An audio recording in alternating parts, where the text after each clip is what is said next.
Lorsque vous planifiez l'installation d'un équipement récréatif qui nécessite un ancrage au sol, vous devez prendre en compte d'importantes considérations.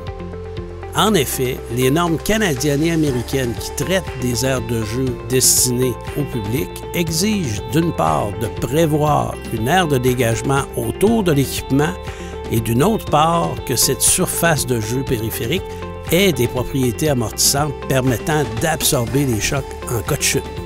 Les normes canadiennes prescrivent un dégagement autour du produit de 1,8 m en mesure métrique ou de 70,87 pouces en mesure impériale.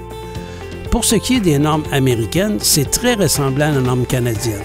En effet, le dégagement requis est de 72 pouces en mesure impériale ou de 1,83 m en mesure métrique. Parlons maintenant de l'ancrage au sol du produit. Un équipement sur ressort jambette vous est livré tel que vous le voyez actuellement. Vous pouvez remarquer qu'il inclut son propre système d'ancrage. Notez qu'il est possible que la plaque de la base ait une forme différente que celle visible dans la vidéo. Ce système est aussi la partie non visible du produit une fois l'installation complétée et donc le sol fini sera à ce niveau. Mais attention, en matière d'aire de jeu, le sous-sol se divise généralement en deux couches superposées. La couche inférieure, composée du sol naturel ou de matière drainante, et par-dessus, la couche amortissante qui peut être, selon le cas, de fibres de bois en vrac, de matière synthétique ou de sable meuble. C'est donc plus précisément cette partie qui devrait être ancrée dans la couche inférieure que nous parlions précédemment, alors que cette partie sera localisée dans la matière amortissante.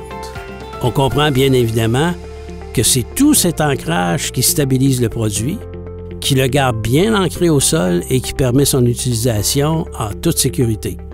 Des tiges d'ancrage fournies avec le produit doivent être enfoncées à travers la plaque afin d'augmenter la stabilité.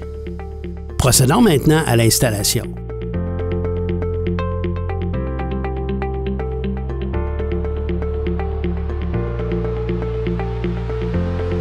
On peut remarquer dans le cas présent qu'il y a une membrane géotextile. Cette dernière a pour fonction d'empêcher les deux couches de se contaminer entre elles. Elle doit donc être découpée et replacée par la suite.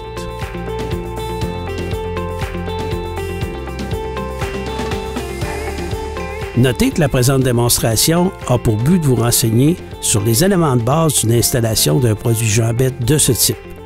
Plusieurs paramètres peuvent nuancer ce que vous voyez dans la présente vidéo, que ce soit par exemple le type de matière amortissante que vous utiliserez, la proximité de d'autres équipements récréatifs ou encore le type d'équipement lui-même, s'il est tournant, oscillant ou à balancier. Respectez les instructions fournies avec votre nouveau produit et n'hésitez pas à communiquer avec nous si vous avez des questions supplémentaires.